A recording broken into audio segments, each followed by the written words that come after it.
Vampire Hunter D was released in 1985 and is based off a long-running series of novels by Kikuchi Hideyuki that was first published in 1983. The series continues to this day, and as of November 2021, there have been 39 volumes published. It's one of the first anime I watched, and I really loved it. But can a movie animated 37 years ago with a janky-ass 90s dub really hold up? Well, let's find out. The story is set in a distant post-apocalyptic future where the world has reverted somewhat to a more medieval era, but still retains some modern technology. The dark and dangerous atmosphere is set pretty much right away, and that's probably what stuck with me the most about this movie. The sound design and dark scenery give a sense there's something to be wary of. It's not trying to be scary, but more give a feeling there's something evil afoot. And I think it does it pretty well. We're first introduced to a young girl who is hunting what appears to be a mutant dinosaur. She has some pretty cool weapons like a laser rifle and an electric whip, and presumably these are modern weapons from the past, because time's kind of gone full circle. She manages to kill the beast, but not before it gets her horse. And then she's almost immediately come face to face with a werewolf who appears to attack, and then only manages to remove the cross from around her neck before fleeing. She's still in shock from the attack. She looks up to see the silhouette of a vampire backlit by lightning. And this all happens in the first 5 minutes. And I think it does a really good job of engaging the audience and kind of setting the overall tone of the movie. The next scene shows a traveler riding on a horse that, if you've seen the box art, you know it's D. He's confronted by the girl in the previous scene and her 5-head on full display. She's also wearing a very short skirt, which I presume is for easy movement. She shows off some pretty good fighting skill in that cool electric whip. She's obviously no match for D, though, in his protagonist's plot armor. After being soundly defeated, she apologizes for attacking, tells him it was just a test, and then reveals her name to be Doris Lang. My name's Doris Lang. And I've always found the dub to be really weird here. The way she says her own name just sounds off. Anyway, she says she's been bitten by the Count and offers to hire D and is willing to pay any price, to which D inspects the bite and agrees. Again, I like the world building and atmosphere. The mixture of strange creatures, modern technology that looks ancient, and medieval setting actually really works. A lot of it doesn't get explanation, but it really doesn't need to. Doris and Dee arrive home to meet Dan, Doris's little brother. Dan babbles on about how cool Dee is and how he must be quiet because he doesn't say unnecessary things, not because Dee has social anxiety and he doesn't know how to talk to people. The trio end up heading into town, and Doris is quickly confronted by Greco, the sleazy son of the mayor. He mentions rumors of Doris being bitten by the Count, and he attempts to make it past her, to which Doris rejects him and promptly kicks his butt. And I'm a little at odds with Doris's character here. Sometimes she's shown to be pretty tough, and other times she's just kind of a helpless maiden, and there's little in between. Maybe it's that she's strong compared to humans, but weak compared to mutants? I don't know, but there is quite a gap. Greco, being the weak little bitch that he is, announces to the town that Doris has been bitten by the Count, and that prompts a town meeting.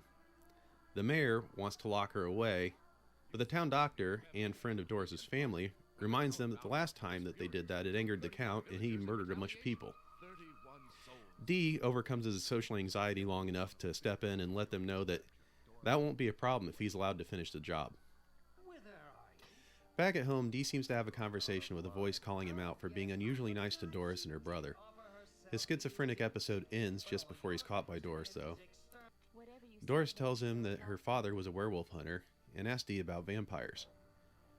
Dee tells her that tomorrow night is a blood moon and vampires think that makes blood unclean, which means the Count would probably attack soon. As the assault begins, Dee takes off his glove, revealing a face on his hand, which he then uses to put Doris to sleep. Dee goes out to face the Count, only to find that it's actually the Count's daughter, Lamika. She plans to kill everyone as she deems them to be unworthy of her clan. One of the Count's henchmen, Ray Gensei, attacks Dee. In the fight, Dee appears to stab Ray, but because of Ray's mutant power, it's turned back on Dee. But the injury heals quickly, and Lamika points out that must mean Dee is a Danpu, a half-vampire, half-human. After their attacks are repelled, the two retreat back to the castle to a very unhappy Count Lee. Dee decides to infiltrate the castle the next day, which results in him fighting a bunch of different mutants, none of which pose much of a threat, but it does give us some pretty cool fight scenes. He soon encounters Ray and an old woman, and falls for a conveniently placed pitfall trap. In the pit, Dee is attacked by snake women who appear to be the first real threat. While Dee is busy in the castle getting eaten by snake women, Count Lee's minions take Doris hostage.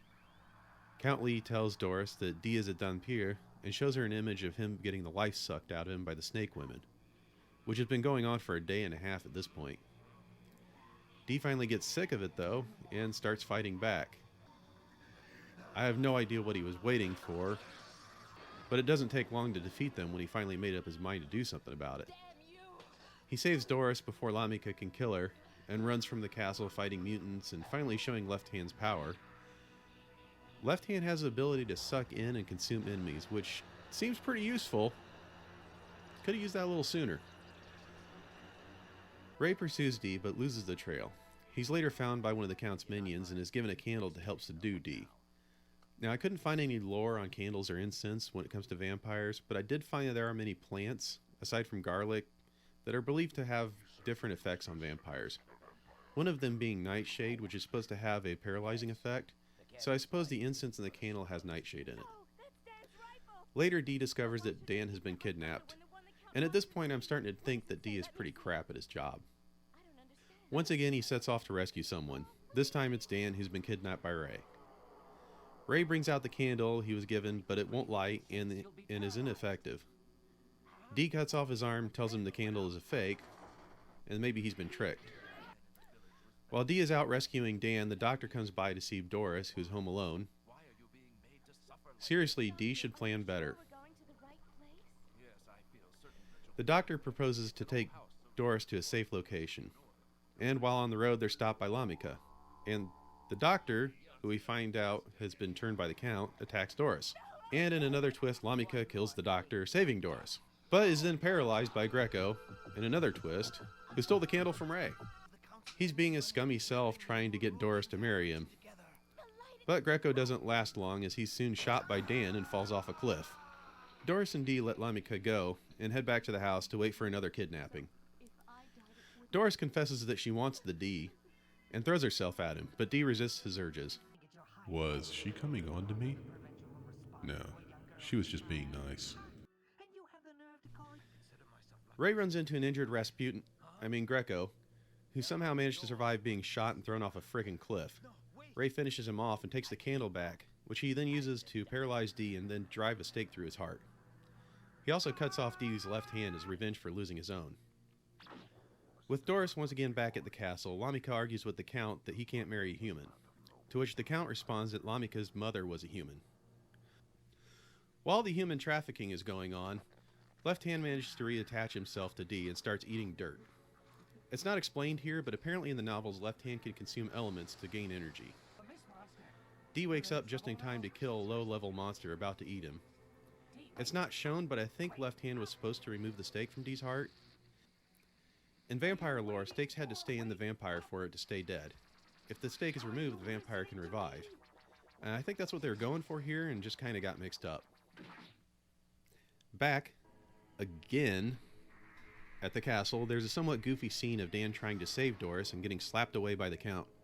He's rescued by Ray for some reason, who then tries to use the incense against the Count, because the Count still won't make him a vampire. Count Lee goes all Palpatine on him and makes his head explode. It's not too out of place in the movie, but if you were to watch this scene by itself, it would seem pretty silly.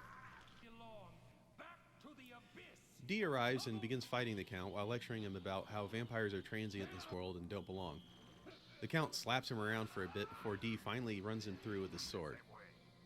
And again, it seems like Dee just kind of forgot he was in a fight or something and didn't decide to show up and fight.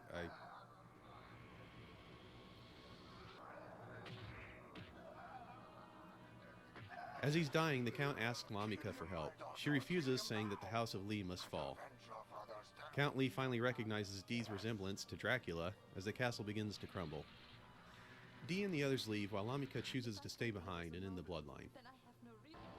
The movie ends with the castle of Count Lee crumbling and Dee saying goodbye to Doris and her brother now that his job is done. She was really nice. I hope I can find a girl like that someday. I really enjoyed Vampire Hunter D the first time I watched it years ago.